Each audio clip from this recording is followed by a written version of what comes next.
There is one vocal skill that quietly affects almost everything. How much effort you use, how reliable your voice feels, how easily you move through your range, and yet it's one of the least clearly taught parts of singing.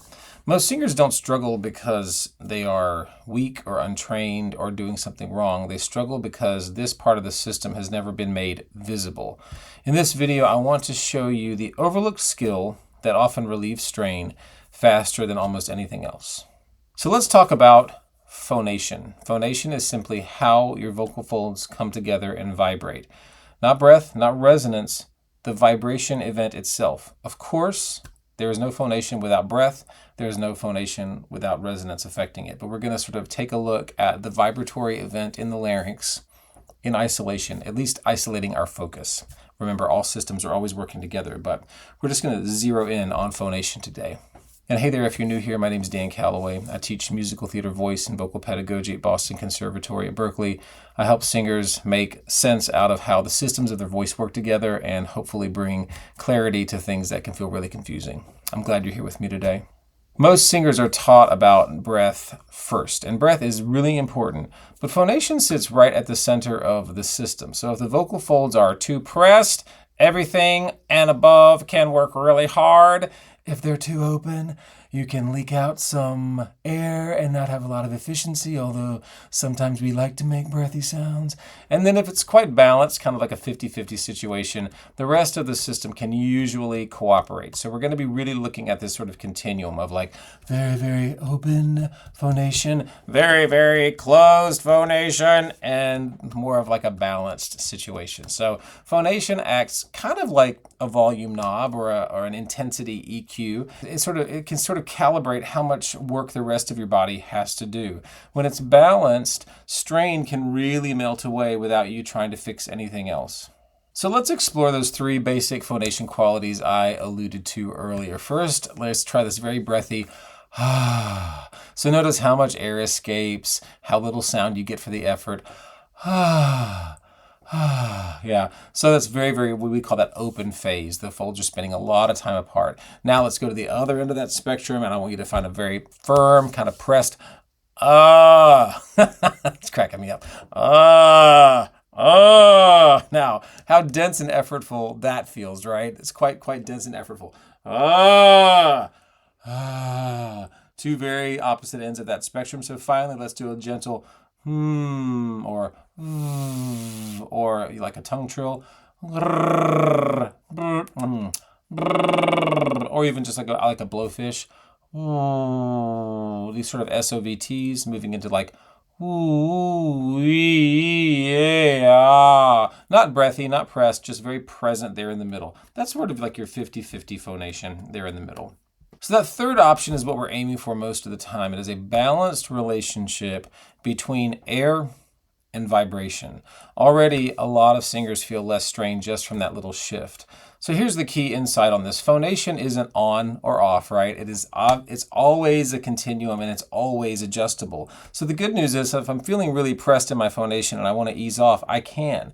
So try that same gentle sound again and slightly increase, I guess we'd call the clarity, the focus, the buzz, the vibration, not by pushing more air, but by letting the sound feel a little bit more focused. So let's take that, just an ooh vowel. Ooh, and we'll just do a little slide. Ooh.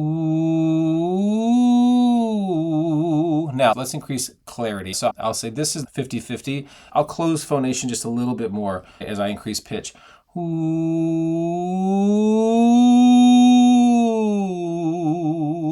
Hey. Or just on one pitch. Hey.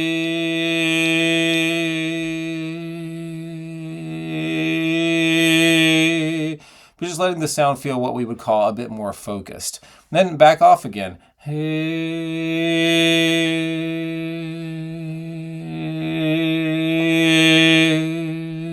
So just through that, you're learning to shape density. Rather than forcing volume, forcing power, you're sort of just like, exploring what is phonatory pattern itself doing for me? Am I in a more open phase, more closed phase, more 50-50 balanced? And where along that continuum does it feel right to interpret the song I'm singing?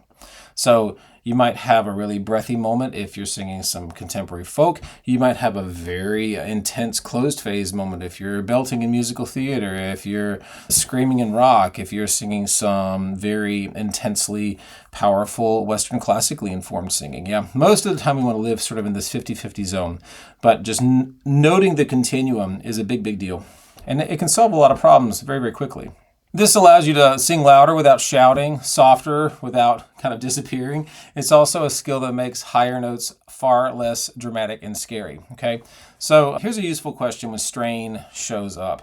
Am I asking my breath or my body to compensate for fuzzy, unclear, confused phonation? Am I asking my breath or my body to compensate for confused, uncoordinated phonation? If a small adjustment at the fold level can bring relief everywhere else, you have found a really important lever. And again, I just love this continuum idea. Yeah. So even say just for example, what if I took the phrase, what if I just took Caro mio ben. Okay, so that's kind of like a 50-50 phase, but what if it was living in a little bit more of an aspirate sound?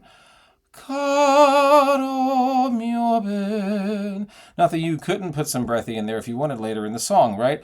Caro mio ben. See how that can have a full resonant pattern to it? It can have a lot of fullness of space and feel quite intimate. Now, what if I took it over into more closed phase? Actually, doesn't really fit with the text of the song. Caro mio ben, right? My dear one, right?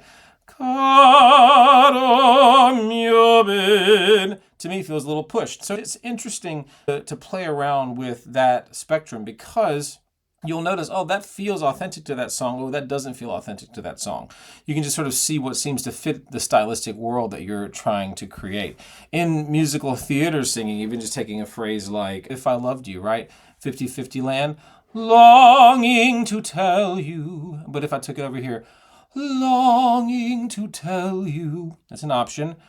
Closed phase, longing to tell you. So all three of those, given the choice, they could all live in that show. So it's always really interesting to play around and play with contrast as well.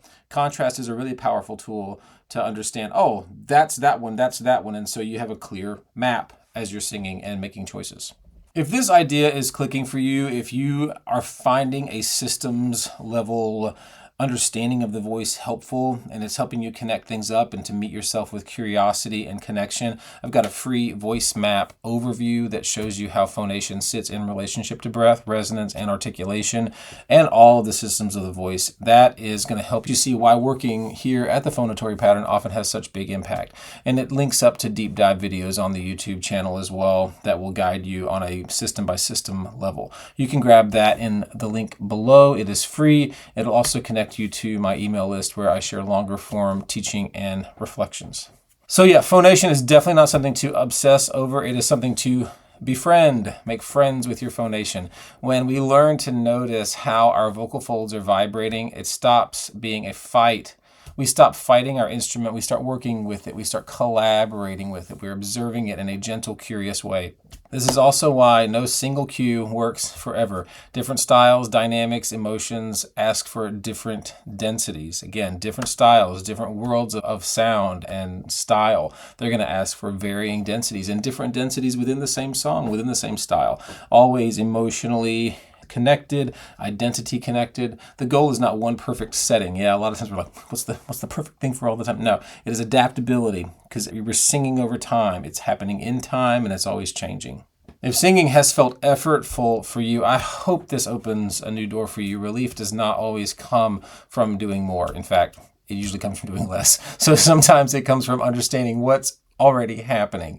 If you've got questions about phonation or how this shows up in your singing, feel free to leave your questions in the comments. I love to answer your questions. If you're having a question, chances are somebody else might be having the same question. And so when you ask it, it can get answered for more than just you. And if you want the map that ties all this together, again, you'll find that linked below. All right. Remember, there's only one you. Somebody would love to hear the story only you can sing. Love much.